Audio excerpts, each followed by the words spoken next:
ታሪኩ የሚጀምረው አልካትራዝ የተባለ አደገኛ እስር ቤት ላይ የታሰረ ፍራንክ ሞሪስ የተባለ እስረኛ እያስመለከተን ነው። ይህ አልካትራዝ የተባለው እስር ቤት የተገነባው በባህር መካከል ባለች አንዲት ደሴት ላይ ነው።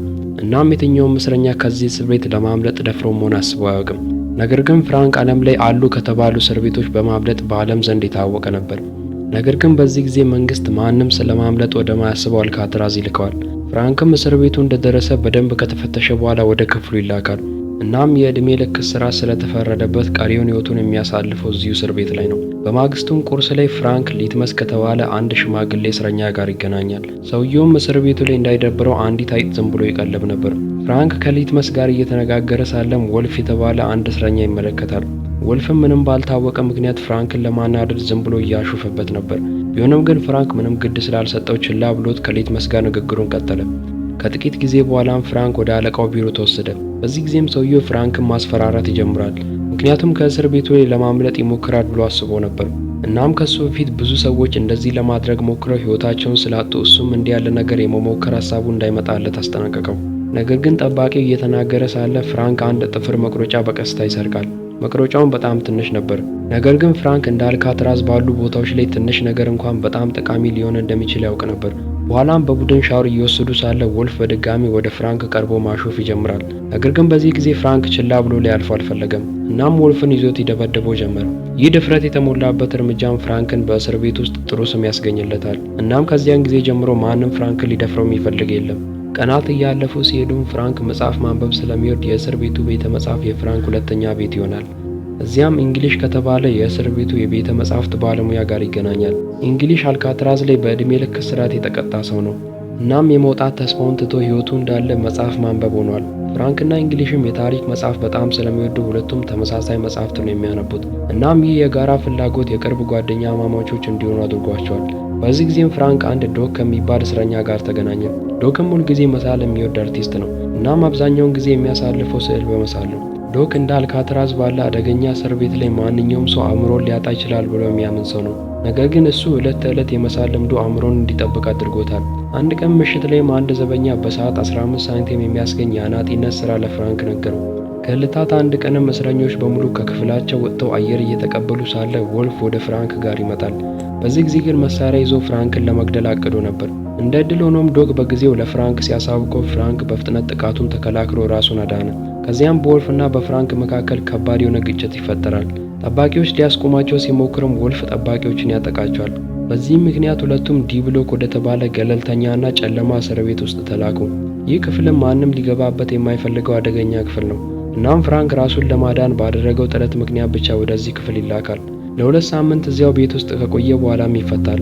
በዚህ ጊዜም ጓደኛው ሊትመስ ሁሌ በሚመግባት አይጥ በኩል የእንኳን ደህና መጣ ጽሑፍ ላከለት። በኋላም ፍራንክ ከጎኑ ከታሰረው ቻርሊ ከተባለው ሰው ጋር እየተነጋገረ ከእስር ቤቱ የማምለጥ እቅድ እንዳለው አሳወቀው። ቻርሊም ለፍራንክ በአንድ ወቅት እሱም ድንበሩን ለማቋረጥ እንደሞከረና ነገር ግን ስላልቻለ ተይዞ ተጨማሪ የእስር ዓመታት እንደተጨመረበት ነገረው። እናም ያኔ እንደዛ በማድረጉ ይጸጸት ነበር። በማግስቱም የእስር ቤቱ ተቆጣጣሪ ለማንም ሳያሳውቅ የታሳሪዎችን እስር ቤት መፈተሽ ይጀምራል። በጉብኝቱ ወቅትም የዶክ ክፍል ውስጥ የራሱን ስዕል ተመለከተ። መጀመሪያ ላይ ምስሉን ሲያወደውት ነበር። ነገር ግን በዚያው ቅጽበት ሁሉንም የዶክ ስዕሎች ከእስር ቤት እንዲወገዱ አዘዘ። ይህ ውሳኔም ዶክን ውስጡን በከባዱ ሰበረው። ምክንያቱም የአእምሮን ጭንቀት እንዳለ የሚረሳው ስዕሉን ሲሰራ ነበር። እናም የሚሰራቸው ስዕሎችን እጅግ ይወዳቸው ነበር። ፍራንክም ዶክን ብዙ ጊዜ ለማጽናናት ይሞክራል። ነገር ግን ዶክ አሁንም ልቡ እንደተሰበረ ነው። አንድ ቀንም በስራው ፈረቃ ላይ ዶክ በድንገት የራሱን 3 ጣቶች ይቆርጣል። ይህን የተመለከቱ ጠባቂዎችን በመደናገጥ በፍጥነት ዶክተሮችን ይጠራሉ። በሌላ በኩል ደግሞ ፍራንክ ምንም ማድረግ ሳይችል ቆሞ ዶክን ሲመለከተው እናየዋለን። በዚያም ምሽትም ፍራንክ በክፍል ውስጥ ተቀምጦ ሳለ አንዲት በረሮ ከጉድጓድ ውስጥ ስትወጣ አስተዋለ። ይህንን ሲመለከትም የአየር ማናፈሻው ወደ መውጫው ሊመራቸው እንደሚችል ይገነዘባል። በኋላም እንግሊሽ ወደ ፍራንክ መጥቶ የእስር ቤቱ አዛዥ የዶክን ስዕሎች ያስወገደበት ምክንያት የራሱን ስዕል ተመልክቶ ስላልወደደው እንደሆነ ነገረው። በመመገቢያ ወቅትም ፍራንክ ጆንና ክላረንስ የተባሉ 2 ወንድማማቾችን ይገናኛቸዋል። እነሱም የቀድሞ እስር ቤት ላይ አንድ ላይ ታስረው ስለነበረ ፍራንክን ያውቁታል። በንግግራቸው ወቅትም ከአልካትራዝ እንዴትም ማምለጥ እንደማይችሉ ማውራት ይጀምራሉ። ምክንያቱም እስር ቤቱ በሁሉም ጎኖች በውሃ የተከበበ ነው። በዚህም ምክንያት ሕይወታቸውን በሙሉ እዚሁ እንደሚያሳልፉ ያምኑ ነበር። ነገር ግን ይህ ንግግር በፍራንክ አእምሮ ውስጥ አንድ አዲስ ሀሳብ ይፈጥራል። እናም አሁን አንድ ታሪክ መስራት ፈለገ። እሱም ከአልካትራዝ በማምለጥ በዓለም የመጀመሪያው ሰው መሆን ነበር። በዚያው ምሽትም ፍራንክ ከጠባቂ ቢሮ የሰረቀውን ትንሽ መሳሪያ በመጠቀም ለማምለጥ ስራውን ሀ ብሎ መስራት ይጀምራል። የጠፈር መቁረጫውንም ተጠቅሞ በክፍል ውስጥ ባለው የአየር ማስወጫ ዙሪያ ያለውን ሲሚንቶ ማፍረስ ይጀምራል። ጠባቂዎች ሲመጡ በሰማ ቁጥር የጠፈር መቁረጫውን በመጽሐፍ ቅዱስ ውስጥ በፍጥነት ደብቆ የሚያነብ በማስመሰል ምንም እንዳልተፈጠረ ያደርጋል። ከዚህ በኋላም ልፋቱ ውጤት ማሳየት ጀመረ። ቀስ ብሎም በአየር ማስወጫ ዙሪያ ያለው ሲሚንቶ መዳከም ይጀምራል። ይህ በእንዲህ እንዳለ በዘመድ ጥየቃ ሰዓት እንግሊሽና ቻርሊ የቤተሰባቸውን አባላት ለመገናኘት ይሄዳሉ። በዚህ ጊዜም እንግሊሽ ከልጁ ጋር ማውራት ፈርቶ ነበር። ምክንያቱም እሱ እስር ቤት ላይ ያለ በጣም አድጋ ስለነበረ የልጅነት ጊዜዋ ላይ አብሮ ባለመሆኑ አዝኖ ነበር። በሌላ በኩል ደግሞ ቻርሊ እናቱ እድሜዋ እንዲልና የጤና ሁኔታውም አስቸጋሪ ደረጃ ላይ እንዳለ ይሰማል። እናም ዶክተሩ በህይወት ለመቆየት ጥቂት ወራት ብቻ እንደቀሩባት ነግሯቸዋል። ይህ ዜናም በቻርሊ ላይ ከአልካትራዝ የማምለጥ ከፍተኛ የሆነ ፍላጎት ፈጠረበት። በማግስቱም ቁርስ ሰዓት ላይ ፍራንክ ለጆንና ለቻርሊ ለማምለጥ እንደሚፈልግ ነገራቸው። በተጨማሪም የማምለጫ እቅዱን አካፈላቸው። እንደ ፍራንክ ገለጻ ከሆነም ጨዋማ ውሃውና ንፋሱ የእስር ቤቱን ግድግዳዎች በጊዜ ሂደት ስላዳከመው በአየር ማናፈሻ ቱቦዎች ዙሪያ ያለውን ሲሚንቶ ጠርገው ማስወገድ ይችላሉ። ከዚያም በአየር ማስወጫ ቱቦዎች ውስጥ እየተሳቡ በመሄድ የቧንቧው መስመሮች ጋር ይደርሳሉ። ይህም ወደ ውጭ ይመራቸዋል። ነገር ግን ከእስር ቤቱ ከወጡ በኋላ ባህሩን እንዴት እንሻገራለን የሚል ጥያቄ ሁሉም ጋር መፈጠሩ አይቀርም ነበር። ፍራንክም በዚህ ጊዜ ክላረንስ የተባለ ጓደኛቸው በእስር ቤቱ የልብስ ክፍል ውስጥ ይሰራ ስለነበረ የዝናብ ካፖርትና የጎማ ልብሶችን ሊሰርቅ እንደሚችል ነገራቸው። እናም እነዛ ቁሳቁሶችን በመጠቀም ባህሩን እንደሚያልፉ ገለጸ። ሁሉም የፍራንክን እቅድ ወደውት አብረው ለመስራት ይስማማሉ። በኋላም ፍራንክ እንደተለመደው በክፍል ውስጥ ሲሚንቶ ማፍረሱን ሲቀጥል፣ ጓደኛው ቻርሊ ደግሞ ጠባቂዎች መምጣት አለመምጣታቸውን መከታተል ይጀምራል።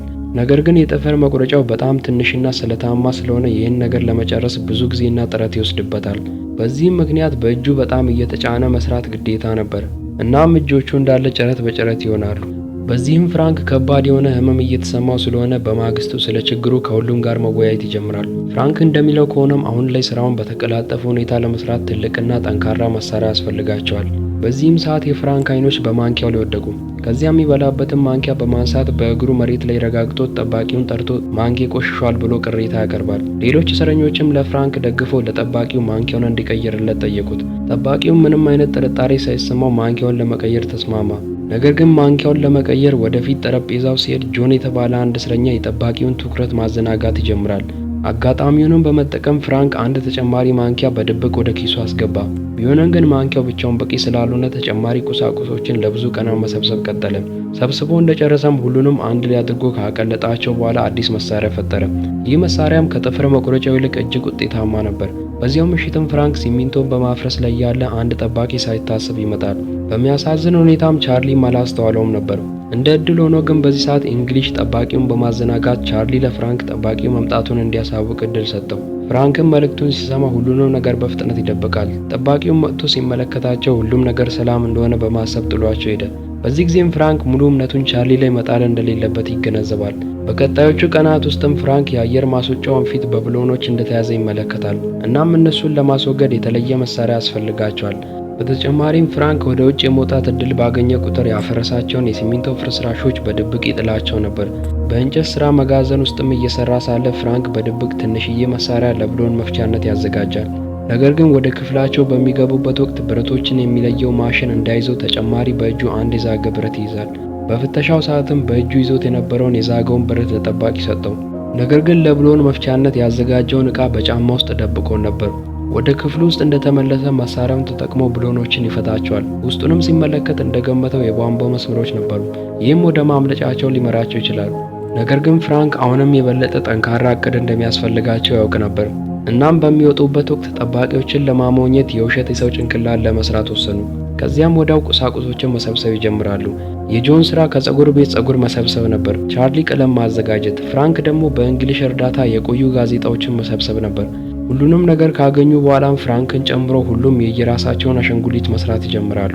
ከግድግዳው ላይ ያፈረሳቸውን ሲሚንቶችና ጋዜጣዎችንም በመጠቀም በተሳካ ሁኔታ የሰው ጭንቅላት መስራት ቻለ።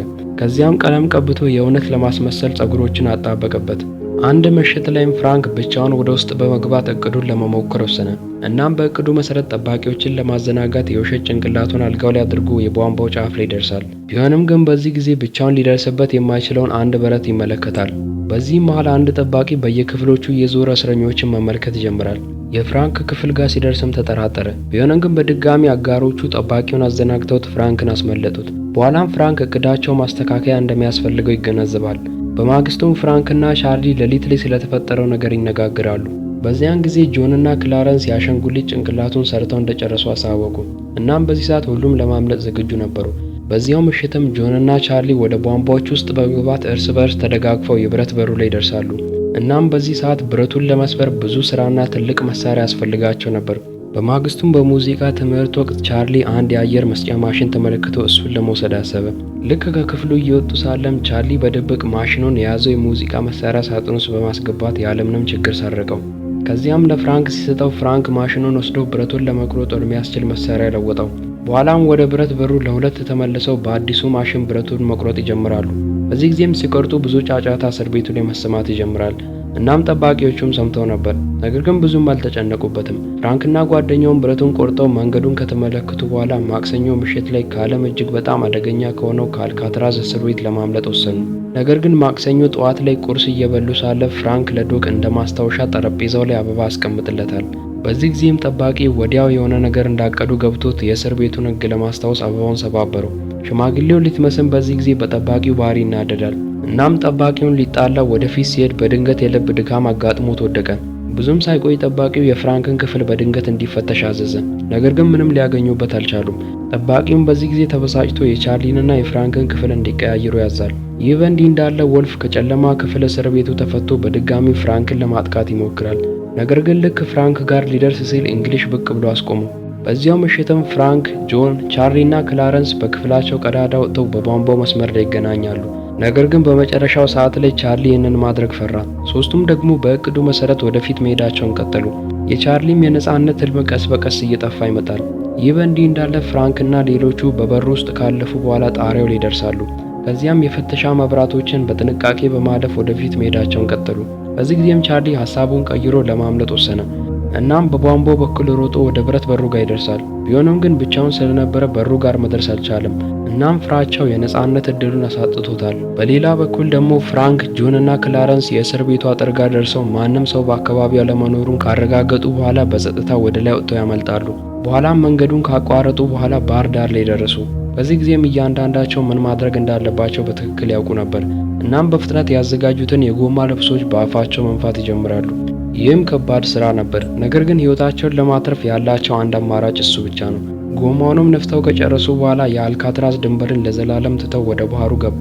በማግስቱም ጠባቂዎቹ እየዞሩ እስረኞችን መመልከት ይጀምራሉ። እናም እነ ፍራንክ አሁንም እንደተኙ ነበር ያሰቡት። ከትንሽ ቆይታ በኋላም አንዱ ጠባቂ የመተኛ ሰዓት አብቅቷል በማለት ወደ ፍራንክ ክፍል ገብቶ አንሶላውን ያነሳዋል። በዚህም ሰዓት የአሻንጉሊቱ ራስ ሲወድቅ ሁሉም ጠባቂዎች ደነገጡ። እናም አስበው እንኳን የማያውቁት ነገር ተከስቷል። ዜናውን በመላው እስር ቤት ተሰራጭቶ ጀልባዎችና ሄሊኮፕተሮችን በመጠቀም የተሟላ ፍለጋ ተጀመረ። ነገር ግን የነ ፍራንክ ደብዛ ጠፍቷል። በዚህ ጊዜም በፍለጋው የተዳከሙ አንዳንድ መኮንኖች ሶስቱም በባህር ውስጥ ሰጥመው ሊሆኑ ይችላሉ ብሎ ማሰብ ጀመሩ። ከብዙ ፍለጋ በኋላም የእስር ቤቱ አዛዥ የእስር ቤቱን ስም መጠበቅ ስላለበት ሶስቱም መሞታቸውን በይፋ ይናገራል። ቢሆንም ግን ማንም የሚያምነው ሰው አልነበረም። ይህም እውነተኛ ታሪክ ነው። ከዚያ በኋላም ፍራንክ ከአልካትራዝ እስር ቤት ያመለጠው ሊቅ በመባል በዓለም ዙሪያ ታዋቂነትን አገኘ። ሚስጥራዊ ፍለጋም ለ1 ዓመት ቀጠለ። ነገር ግን እነ ፍራንክ ላይገኙ ተሰውረዋል።